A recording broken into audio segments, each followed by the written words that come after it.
Welcome back to SportsLine. I'm Steve Wrigley. We've been talking about Peyton Manning during the hour. Everybody's favorite volunteer. He played for the Colts. He played for the Broncos. He went out a winner in the Super Bowl. And there's been pretty good spirited dialogue going on between a couple of fans. Philip says that he's overrated. You know, he's not even one of the best ever. And then other people have come to Peyton Manning's defense saying that he's one of the greatest of all time. So let's take a listen, and we'll take a couple of more phone calls after that. The number's right there on your screen. But first, let's hear from Peyton Manning talking about things I'll miss the most about the game of football. On Fridays, I'll miss picking game balls with my equipment guys. And talking football with the broadcast crews before the game, and afterwards I'll miss recapping the game with my dad. And checking to see if the Giants won, and calling Eli as we're both on our team buses. I miss that handshake with Tom Brady, and I miss the plane rides after a big win with 53 teammates standing in the aisles, laughing and celebrating during the whole flight. I miss playing in front of so many great fans, both at home and on the road, and I'll even miss the Patriot fans in Foxborough, and they should miss me because they sure did get a lot of wins off of me. Do you think Peyton Manning was speaking in code to Tom Brady there when he said, I'm going to miss going through the equipment guys and picking out the game balls? I think that might have just been maybe a subtle jab at his old, his greatest rival, really. Those two guys are great friends, and they have the utmost respect for one another in the way they prepared for and played the game of football.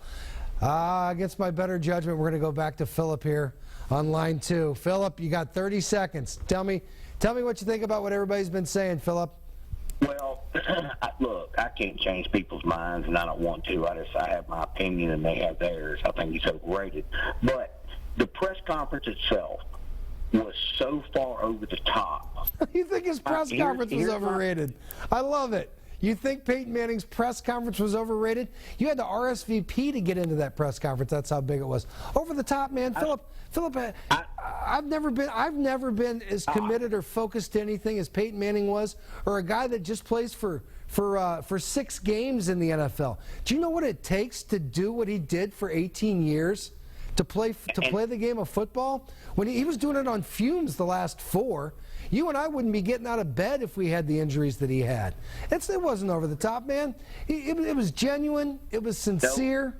It wasn't genuine. Are you going to let me finish? Yeah. Here's why it was over the top. Coming down the pike, this steroid story is going to blow up. And this press conference was so far over the top. He is trying to build up so much goodwill that he cannot be brought down. But you know what? When he's gone, actually gone, and it might be a year down the road, and this story comes out, I'm telling you, mark my word, it's going to come out. This steroid story is going to hit him, and it's going to hit him hard, and the media is going to come down. I think if they had something, Philip, if they had something, they would be bringing it right now. What the media does. That press conference, I've watched a lot of retirement ceremonies and speeches. To have a 15-minute video about, all this. You do that when somebody goes in the Hall of Fame, and he'll be a Hall of Famer. I have nothing against the guy. I think he's a great guy. Philip, you got your time. You made your point. We were going up to 8:54 on calls. You had your time, and thank you for calling back. I respect your opinion. I disagree with a lot of it, but I respect your opinion. Let's go to line 1. Go ahead, line 1. James? Yes, I didn't know which line I was on. But, first I want to explain that I know very little about football. But in listening to Peyton's, conference news, whatever you want to call it, he did not give any credit to the guy who really made him. And in my opinion, his coach, while he was at the Colts, made Peyton. Tony Dungy? He taught Peyton how to look at the field and see everything on the field. So I think that the guy's name is Caldwell, I believe. Jim Caldwell was one of his coaches. I'm not sure. I'm pretty sure Peyton Manning knew how to look at the field by the time he was in 9th grade. But not the way that he did when he was with the Colts. When he got into the league, he was just like Mariota. And if Mariota had a good coach, as good as I think Caldwell is. I respect your opinion to state that out there, but I don't think that very many coaches taught Peyton Manning many things about how to play the game of quarterback. I think, if anything, I think maybe Peyton might have had too much influence with his coaches because of the way he was respected and the way his powerful personality kind of forced it into a lot of different things. I respect your opinion, but I respectfully disagree that there wasn't really a coach that taught him how to look at the field. I've had a great time tonight listening to all the callers coming in from all over Middle Tennessee. This is a wonderful town to work sports in and to talk sports in. A rich history. Let's only hope it gets better. Before we go tonight, though, I want to hear one more time from Peyton Manning. This is his final statement. I've learned a lot through my mistakes, stumbles, and losses in football. I've also learned that this game is a mighty platform that has given me a voice that can echo well beyond the game. Football has taught me not to be led by obstructions and setbacks, but instead to be led by dreams. Due to some good genes, I'm smart enough to know that those lessons can enrich who I am and where I go from here. I'm totally convinced that the end of my football career is just the beginning of something I haven't even discovered yet. Life is not shrinking for me.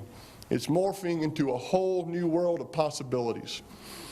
Pundits will speculate that my effort and drive over the past 18 years were about mastery and about working to master every aspect of the NFL game. Well, don't believe them, because every moment, every drop of sweat, every bleary-eyed night of preparation, every note I took, and every frame of film I watched was about one thing: reverence for this game.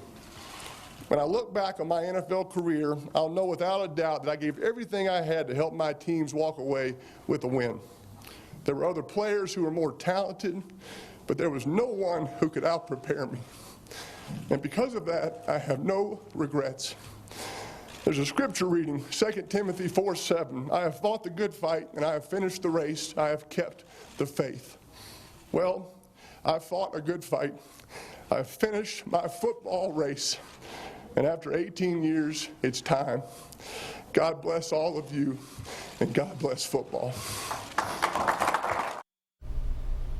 An emotional Peyton Manning saying goodbye to the game he loves yesterday in Denver, Colorado, as they say, riding off into the sunset after that Super Bowl win, which really was, in my opinion and a lot of other people's opinion, it was obvious. It was the Denver defense that wanted that. We've spent the last hour talking about what Peyton Manning means to the game, what he means to the state of Tennessee, and there's been a couple of different calls saying he was overrated. One caller called in and said that he wasn't intelligent. I think that Peyton Manning set the bar very high. He set the numbers high. The benchmarks are all there for a quarterback. The 55 touchdown passes in a single season, the more than 500 touchdown tosses over the career. Those will probably never be broken. I think he had 93 300-yard games.